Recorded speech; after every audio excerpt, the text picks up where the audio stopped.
नमस्कार दोस्तों। आज हम साइंस का एक चैप्टर ब्लड के बारे में इम्पोर्टेंट पॉइंट देखेंगे। ब्लड क्या होता है?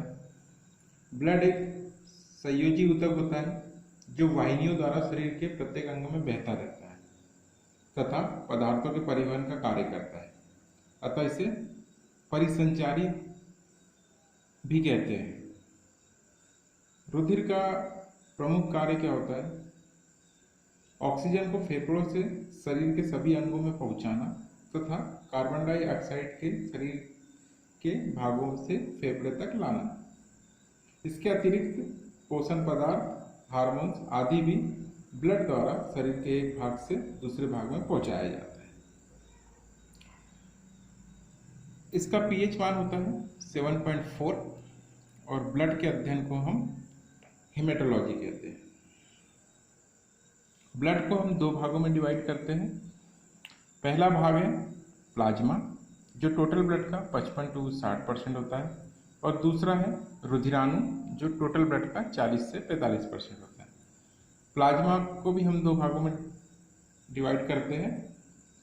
इसमें पीला तरल पदार्थ होता है और अधिकांशतः जल होता है, जिसकी मात्रा 90% होती है, और दूसरा होता है इसमें कार्बनिक या अकार्बनिक पदार्थ।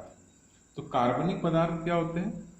कार्बनिक पदार्थ इसमें सोडियम क्लोराइड तथा सोडियम बाइकार्बोनेट मुख्य रूप से होते हैं। इसके अतिरिक्त कैल्शियम, मैग्नीशियम व पोटेशियम के फास्फेट और बाइकार्बोनेट भी सूक्ष्म मात्रा में होते हैं। ये सब लवण मिलकर रक्त का लगभग 0.9% भाग बनाते हैं। इसी कारण रक्त का हल्का सा क्षारीय पीएच होता है, इसलिए तो रक्त का 7.4 पीएच होता है। अकार्बनिक पदार्थ क्या होते हैं? अकार्बनिक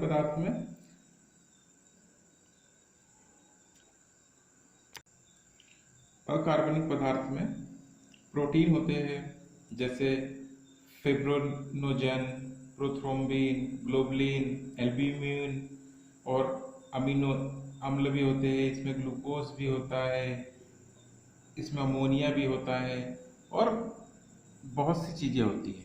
तो हम लोग आगे इसके बारे में विस्तार से पढ़ेंगे।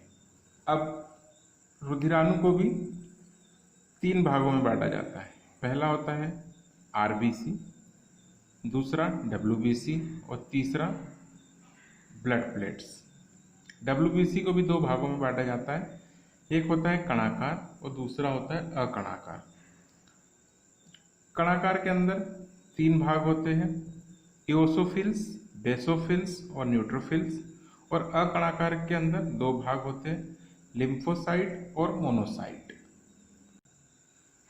अब हम आरबीसी के बारे में पढ़ेंगे। आरबीसी का full form red blood corpus या लाल रक्त कणिकाएं। इसी का दूसरा नाम एरिथ्रोसाइट है। आरबीसी का फॉर्मेशन अस्थिमज्जा में होता है और इसकी मृत्यु प्लीहा में होती है और यकृत में होती है। यकृत गर्भ अवस्था में बच्चों के अंदर रक्त का बनना, जब बच्चा गर्भाशय में होता है तब रक्त का फॉर्मेशन यकृत में होता है। प्लीहा को ब्लड बैंक ऑफ बॉडी कहा जाता है। इसे ब्लड बैंक ऑफ बॉडी क्यों कहा जाता है? क्योंकि पूरे शरीर का रक्त प्लीहा में जाके इकट्ठा होता है और जो ब्लड की आवश्यकता नहीं होती वहाँ इसकी मृत्यु हो जाती है, इसलिए प्लीहा को ब्लड बैंक ऑफ बॉडी भी कहा जाता है। आरबीसी का आकार उभयतल होता है। आरबीसी का जीवन काल 120 दिन होता है। पुरुषों में आरबीसी की संख्या होती है 50 से 55 लाख और महिलाओं में इसकी संख्या होती है 40 से 45 लाख। हीमोग्लोबिन की मात्रा ज़्यादा होने के कारण रक्त का रंग लाल होता है। हीमोग्लोबिन में आयरन प्रेजेंट होता है। पुरुषों में हीमोग्लोबिन की मात्रा होती है 13 से 18 मिलीग्राम और महिला में 12 से 15 ग्राम। अगर एचबी 10 से कम होता है तो एनीमिया रोग होता है। और एनीमिया रोग किसकी कमी के कारण होता है? एनीमिया रोग विटामिन B6 और विटामिन B12 की कमी के कारण होता है। आरबीसी में किसी भी प्रकार का डीएनए नहीं पाया जाता और ना ही इसमें केंद्रक पाया जाता है और यह टूटता नहीं है। अब कुछ अपवाद है, जैसे ऊंट और लामा, इसमें केंद्रक पाया जाता है। आरबीसी का निर्माण protein, iron, vitamin B6, B12 तथा फॉलिक अम्ल के द्वारा आरबीसी का निर्माण होता है। और आरबीसी का निर्माण कहाँ होता है? आरबीसी का निर्माण बोन मैरो में होता है। सबसे ज़्यादा जो आरबीसी होती है, सबसे ज़्यादा आरबीसी ऊंट में होती है और सबसे कम आरबीसी हिरन में होती है। आरबीसी का जो अध्ययन है उसको हीमोसाइटोमीटर कहते हैं। आरबीसी की संख्या, जब हम ऊंचाई पे जाते हैं तो आरबीसी की संख्या शरीर में बढ़ जाती है।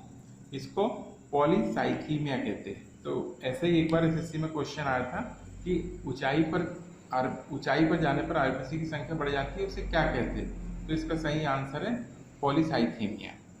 अब आरबीसी का काम है शरीर में ऑक्सीजन को ले जाना और कार्बन डाइऑक्साइड को फेफड़े तक लाना। तो आरबीसी के अंदर प्रेजेंट होता है हीमोग्लोबिन। हीमोग्लोबिन जब ऑक्सीजन से क्रिया करता है तो ऑक्सी हीमोग्लोबिन बनाता है, तथा हीमोग्लोबिन जब कार्बन डाइऑक्साइड से क्रिया करता है तो कार्बोक्सी हीमोग्लोबिन बनाता है। तो ये हमने आरबीसी के बारे में जाना। अब नेक्स्ट वीडियो में हम डब्ल्यूबीसी के बारे में जानेंगे। धन्यवाद।